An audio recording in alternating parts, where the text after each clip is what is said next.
Hey guys, this is HD. And this is Pain User. And we're back to co-cast another series of games in the IGN Pro League. As always, the first game will be going up on our YouTube channels. The rest of the games can be found on ign.com/IPL.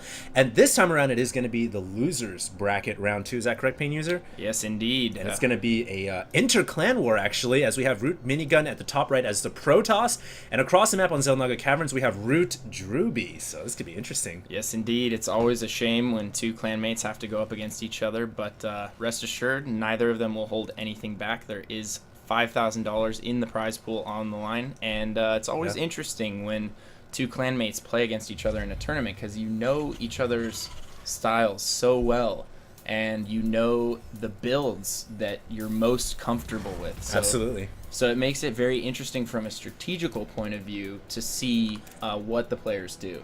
One thing I've always noticed when two people play in inter-clan wars, they practice so many times against each other offline, and when I say offline, I mean not on tournaments, that when they get into kind of a tournament mode, things get really, really crazy. I mean, a lot of times inter-clan mates in battle will actually do some kind of unexpected things that they often don't do in practice games because they want the win, man. They want it really bad. Yeah, absolutely. And not to mention, it just totally, you have the ability to throw them off and deceive them because you know that look at this, they man. know. Drewbie's already saying, then I'm forced to cheese you. Protoss can't be cheesed. They cheese you. What a Protoss response. That's man.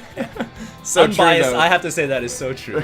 In a way. I mean, you can't really cheese this turn anymore. You can't build barracks before Slidey. It's very difficult, and a lot of Protoss players are really experienced with holding off any kind of like 2 or 3 racks all in with Marines. Right. And they're so good with their force fields now that it makes it really difficult to get up that ramp, and even if you do get up the ramp, they can delay with so long with force fields that they're able to get the amount of units necessary to deal with any kind of all-in. So right. Oh, look at this though. Drewbie is gonna be cheesing him, man. He's gonna be building a proxy barracks, and this is a really good location, man. It's away from the Xel'Naga watchtower, so any probe that comes by won't see it.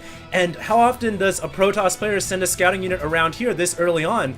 Drewbie is going to be doing some kind of a 2 racks play, and Minigun, I don't think he's going to be doing any cheese because he has Cyber Core going up already, so this is going to be a pretty frantic game in the opening moments. Yeah, absolutely, and I really like how Minigun has stowed away his scouting probe in the top left corner of Drewbie's base. Yeah, gonna save that for a rainy day, and then probably around maybe the 5-minute mark, he's going to send that in to get some really valuable scouting information. Well, he's going to send that in, and he's going to see only 1 barracks, and obviously, if he can get it over to the natural, he's going to see there's no command center or anything going on, so he's going to know something fishy is happening. Yeah, man. Absolutely, and one thing in Drewbie's base, if Minigun does notice, is that there are 3 supply depots down, and if he does scout the natural, there is no command center. Exactly. So he has to know, Something's if he scouts going on. all of that something is going down, something fishy is happening. And Minigun sending a second scouting probe through the front, and I love this. Not afraid to use 2 probes to scout. Scouting is so important. Most people are afraid of losing too many. And look, he sees all the SCVs heading in for the all-in. This is terrible for Drewbie.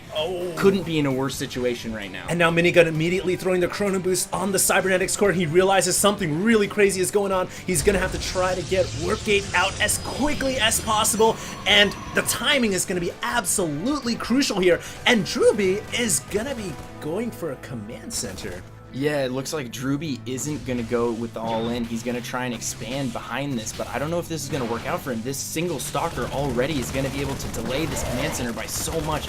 These Marines are unupgraded, going up against a stalker in small numbers. They're just going to get picked off. That SCV is going to get picked off, and this is a terrible situation for Drewbie, but Drewbie has ran a bunch of Marines into the main, and units are being warped in as we speak. Right, okay, so these Marines are inside the main of Minigun right now. Minigun also forced to pull probes off the line. We have another proxy pylon going on in the John Commons hallway, and it looks like Minigun is he's gonna lose this stalker, but man, these 2 players are both being so aggressive, and I honestly expect to see Minigun start to warp in some units in the back here, maybe a couple zealots just to do some damage in the back of Minigun's main, or Drewbie's main. Yeah, that pylon in John's Common Knowledge hallway is going to be the coup de grace, I feel like. There's nothing for Drewbie to stop this. All of his forces are committed to the contain at the bottom of Minigun's ramp, and now there's 2 zealots and 2 stalkers attacking the natural of Drewbie.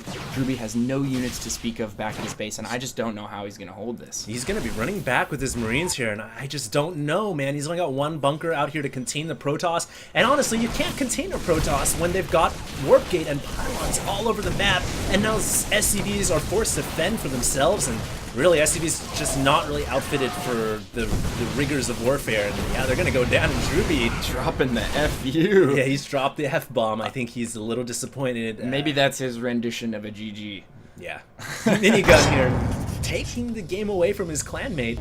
And hey, we were talking about players cheesing, and we were saying, you know, most likely the Terran's not going to cheese. And Drewbie goes ahead and he does it. He builds a proxy barracks, and I mean, it almost worked, if not for that brilliant, man, just absolutely brilliant scouting probe seeing those SCVs. Yeah, I totally agree with you. That probe was what really turned the tables. And also, I feel like if you're going to do something like what Drewbie did, you have to be much more one-dimensional. Yeah. You need to either go completely all in and do it with 3 Raxes and forget it. Even if he scouts your SCVs, just keep going. I mean, honestly, once you've committed that much, you have the proxy racks on the other side of the map, you haven't dropped a command center, you haven't got gas, you haven't invested in any upgrades, you're going to lose. And GG indeed. Minigun takes the first game 1-0, and that's a quick, devastating loss for Drewbie. I do believe it's a best-of-3 series, so hey man, Minigun's got the advantage going into game 2, and stay tuned guys. Next game, once again, can be found on IGN.com/IPL.